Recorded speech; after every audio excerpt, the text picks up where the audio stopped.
That shows fight to me. You know, I'm seeing guys mix it in, push them around. Sure. That shows fight to me. That's not the issue. So what's the issue then? Give it to me. I just gave it to you. You had 3 guys out on the field that were worthless in my mind. So You're playing 3 men down. Yeah.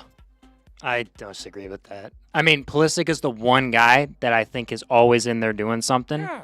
He is.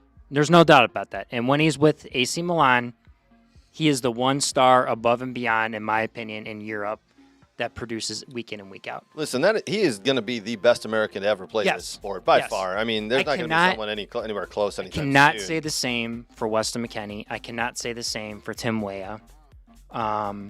And Tyler Adams is now getting back into form and playing well for Bournemouth. You know, I think he is one of the guys that has definitely been good. Sure.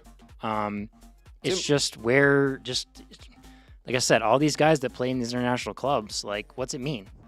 Well, you know, what's it mean? Like, Means if you're playing in the highest level there is.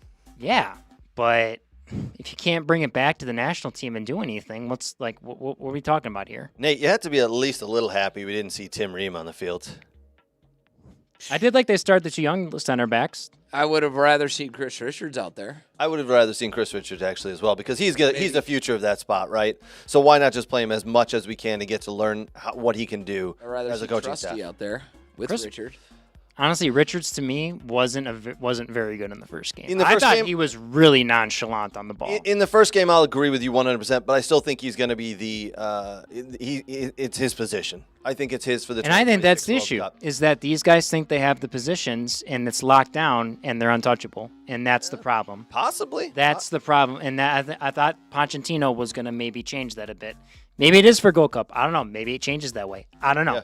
But I know the only one player that fights all the time is Pulisic. All right. And sometimes he's on an island, and I feel bad for him. So question, boys. Where do we go from here? Because coming up this summer is the 2025 Gold Cup. It's June 14th through the July 6th. It's almost a month. That's a tournament. Are we expecting anything based on these results? Are we expecting to win it? Are we expecting to compete properly? Where do we go from here? Where does Pochettino go from here? Because not less than 10 days ago, he said, I can see the USA at some point winning the World Cup and being number 1 in the world. And based on these 2 performances, you got to go, nah, man, you're going to slide. You're actually going to drop in the rankings. And this is not good.